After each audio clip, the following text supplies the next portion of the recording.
बात जियाउल ठीक बस यही कह रहा हूँ, आपकी नजर में आपकी सियासी बसीरत क्या कह रही है? जुल्फिकार अली भुट्टो के साथ नाइंसाफी हुई है, इसमें तो कोई दो राय नहीं है ना। जियाउल ने इनके साथ जो किया गलत किया है, तो अगर बाकी राय सुप्रीम कोर्ट तो सुप्रीम कोर्ट को तो जियाउल साहब कंट्रोल कर रहे थे उस वक्त, तो सुप्रीम कोर्ट की तो कोई हैसियत उस वक्त नहीं थी। जो फैसला हुआ था वो तो बाई फोर्स गन पॉइंट पे करवाया गया।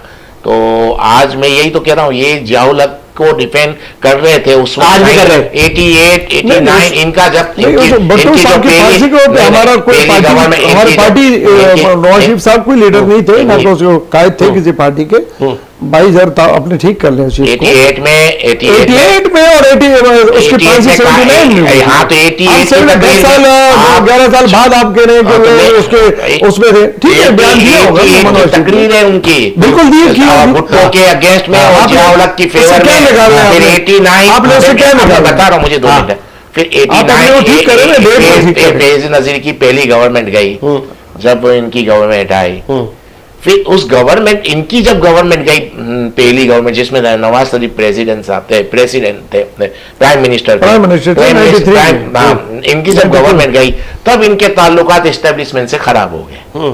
उसके बाद इन्होंने थोड़ा चेंजिंग की है, उसके बाद बातें अलग हुई होंगी, लेकिन 91, 92 तक ये नून लीग का जियाउल किबला थे, बिल्कुल सियासी माना इन्होंने। इनकी वफात के बाद भी जियाउल की वफात के बाद भी इन्होंने तकरीरें की। मैं आपको जुनेजो तो बात की बात होगी, तो बात की बात है पहले की बात नहीं, 88 की बात कर रहा हूँ। 88 में जुनेजो साहब की गवर्नमेंट चली गई थी, 88 के इलेक्शन जो हुए रहे थे सुप्रीम कोर्ट में। अब सुप्रीम कोर्ट में आपने कहा ना, इस वक्त की सुप्रीम कोर्ट ताकतवर है, पावरफुल है, क्या आपने कहा ना वो जो सहूलतकार थे उस वक्त जियाउल से लेके आज तक, उन अगर वाकई सुप्रीम कोर्ट ये करती है तो हम कहेंगे वाकई सुप्रीम कोर्ट पावरफुल है।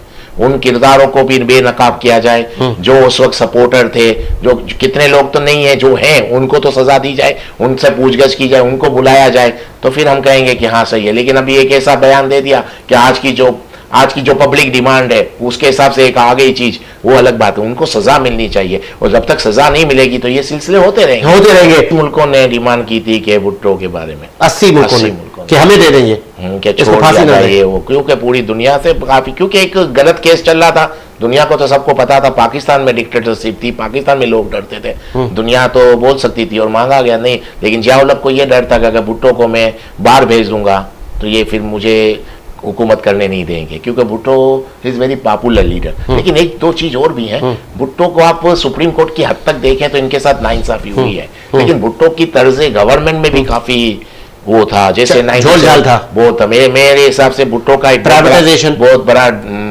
जो नेशनलाइजेशन, भुट्टो का जो सबसे बड़ा ब्लेंडर था जिससे पाकिस्तान को काफी नुकसान हुआ, वो नेशनलाइज जो इन्होंने किया 1973-74 में, उससे पाकिस्तान को मुझे लगता है बहुत नुकसान हुआ। और वो वाकये के बाद पाकिस्तान में उस तरह का बिजनेस नहीं आ पाया, और कितने बड़े बड़े बिजनेसमैन थे जो रोजगार देते थे, उन बड़ी बड़ी कंपनीज को अपने टेबल में लिया, बहुत बड़ी नाइंसाफी हुई थी उनके साथ। ये मुझे लगता है भुट्टो का एक ब्लेंडर था। बाकी भुट्टो ने बाकी गवर्नमेंट बहुत अच्छी की, दुनिया से ताल्लुकात अच्छे किए, बाकी सब चीज़ें अच्छी रही, बस एक ही वाला वाकया जो है जो नेशनलाइज किया था वो बस इनके लिए एक माइनस पॉइंट है।